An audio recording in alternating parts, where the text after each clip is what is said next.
कौन साहब जी साहब जी साहब जी गल तो सुनो साहब जी साहब जी ਓਏ ਅੱਜ ਤੋਂ ਬਾਅਦ ਐਸੀ ਹਰਕਤ ਕੀਤੀ ਨਾ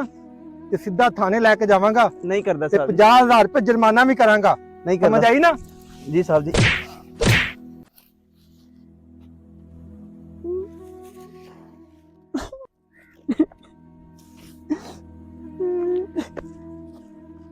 ਉਹ ਭੋਲਿਆ ਕੀ ਹੋਇਆ